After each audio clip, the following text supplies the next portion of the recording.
Hola, ¿qué tal? Yo soy Abner y les quiero hablar acerca de lo que he estado trabajando en estos días. Y antes de presentarles mis resultados, quiero hacerles, quiero comentarles acerca de qué es la espectroscopia en general. La espectroscopia es una rama de la física que se dedica a estudiar las interacciones que existen entre la materia y la luz. Y al estudiar estas interacciones se han podido revolucionar varias áreas de la ciencia, desde la biología, la química, la astronomía y la física misma. De hecho, gracias al estudio de estas interacciones es que la mecánica cuántica ha podido surgir para darle una explicación. Estos estudios eh, se han o han comenzado desde hace bastante tiempo. Una de las primeras personas en empezar a estudiar estas interacciones fue Isaac Newton. Al momento de observar qué es lo que sucedía cuando la luz blanca atravesaba un prisma, se dio cuenta de que la luz era descompuesta en varios colores. Fraunhofer retomó estas ideas y estos trabajos con prismas y estudió más fuentes de luz. No solamente se quedó con el Sol, sino estudió otras estrellas y hasta otros planetas. De esta forma pudo ocupar estos conocimientos que había hecho Newton, estos descubrimientos, para estudiar distintos cuerpos celestes. Y es por eso que muchos lo consideran como el padre de la espectroscopía. Pero aunque experimentalmente se observaban estos fenómenos o estas líneas que existían cuando la luz pasaba por un prisma, realmente no había una explicación matemática que pudiera sustentar por qué sucedía esto. Una de las primeras personas que trató de explicar la naturaleza de las líneas de emisión y de absorción fue Kirchhoff, y se dio cuenta que si había un sólido o un gas incandescente a alta presión, entonces se iba a producir un espectro continuo. En cambio, si existía un gas a baja presión, iba a existir o iban a generarse líneas de emisión. Y si se ponía una nube a baja presión y se iluminaba con un espectro continuo, se iban a producir espectros de absorción. Balmer trató de explicar justamente cuál era la naturaleza matemática que existía detrás de las líneas de emisión del hidrógeno, y llegó a la serie de Balmer y explicó algunas de las líneas del hidrógeno. Sin embargo, realmente no había un sustento o una explicación física detrás de estas líneas que se producían. Fue gracias a la mecánica cuántica que se pudieron explicar estos fenómenos. Primero con la cuantización de la energía, y gracias al modelo de Bohr se pudo entender que cuando un electrón es excitado y regresa a su estado original, se emite un fotón. Y de acuerdo a la configuración electrónica que existe en cada átomo, es el tipo de emisiones que se van a dar y el tipo de series que se van a dar. Aún así, el modelo de Bohr era relativamente incompleto y no daba respuesta a varias líneas de emisión de distintos elementos. Fue gracias a la función de onda de Schrödinger y al tratamiento probabilístico en la mecánica cuántica que realmente se pudieron dar respuesta a los espectros de emisión de distintos átomos. Ahorita que ya tenemos una idea más o menos general de la espectroscopía, ahora sí quiero presentarles mis resultados. Bueno, ¿qué es lo que estaba buscando al hacer estos experimentos en espectroscopía? Primero, obtener una longitud de onda aproximada para cada línea de emisión de las fuentes luminosas que ocupé. Y también estaba buscando observar experimentalmente la validez de la teoría que hay detrás. Para esto ocupé dos tipos de espectroscopios. Como pueden ver ahí, pues los hice de cartón, y uno tiene una rejilla recta y una tiene una rejilla cóncava. ¿Cómo funcionan estas rejillas? Bueno, cuando la luz rebota, eh, va a rebotar, va a tener un cierto desfase debido a la rejilla de difracción que se ocupa. En este caso fue un DVD.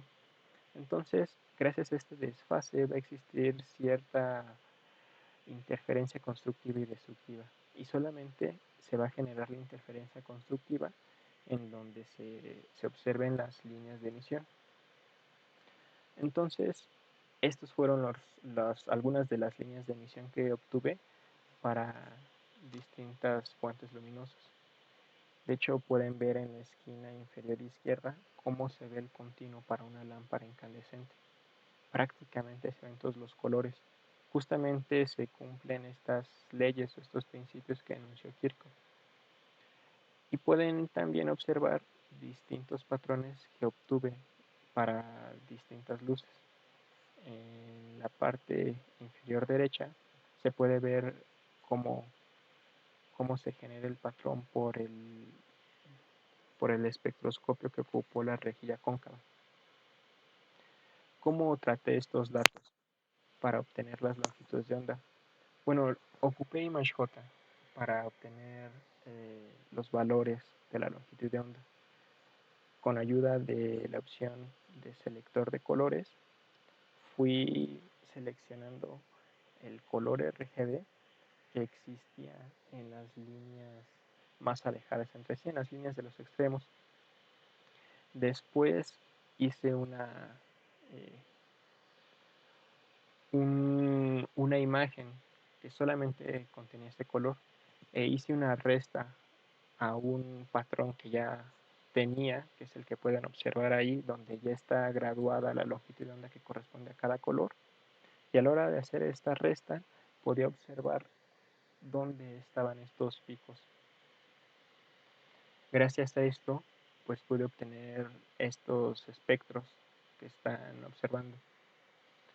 Bueno, ahora sí les quiero platicar acerca de los resultados que obtuve. De hecho, si se pueden dar cuenta, hay varias cuestiones que surgen a primera vista en los espectros. Para empezar, las intensidades son distintas. No todas las líneas tienen una misma intensidad. También la anchura está cambiando.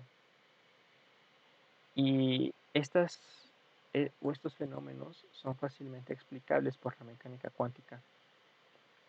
La altura de cada línea se debe a la probabilidad de transición entre cada uno de estos estados que les estaba comentando. Y la anchura es un resultado del principio de incertidumbre de Heisenberg. No se podría tener un pico con una sola longitud de onda, porque entonces estaría variando, o estaría violando, mejor dicho, el principio de incertidumbre. Y justamente al hacer esas observaciones pude observar que la teoría se cumple, al menos cualitativamente. Uno puede explicar todos estos fenómenos a partir del comportamiento probabilístico, por ejemplo, de la mecánica cuántica, y uno puede observar cómo es la distribución de los espectros, cómo realmente es una normal, lo que se esperaría de un fenómeno probabilístico. Es evidente también la cuantización de los niveles de energía al estar observando los espectros discretos. Como les estaba comentando, la altura pues es otro resultado de la mecánica cuántica, la altura de cada línea de emisión. Y les quiero comentar también algunos problemas que tuve al hacer el experimento. Y por ejemplo, el tratamiento que le hice a las imágenes, pues es relativamente defectuoso. Da una buena aproximación, pero tiene un problema fundamental y es que el RGB no da una relación biyectiva a cada función de onda. Por la forma en que está construido el modelo RGB, uno no puede asignar un solo valor a cada RGB. Entonces, en vez de darme un valor relativamente pequeño, pues me daba un valor de entre 10, 15 nanómetros para cada pico. También, como se pudieron dar cuenta, mis fotografías pues no estaban muy bien enfocadas y esto fue un problema de la cámara. Como no había mucha iluminación, entonces no podía enfocar la cámara y no tenía enfoque manual. También, pues si se dan cuenta, hay mucho ruido en los espectros y es el ruido propio que genera la cámara.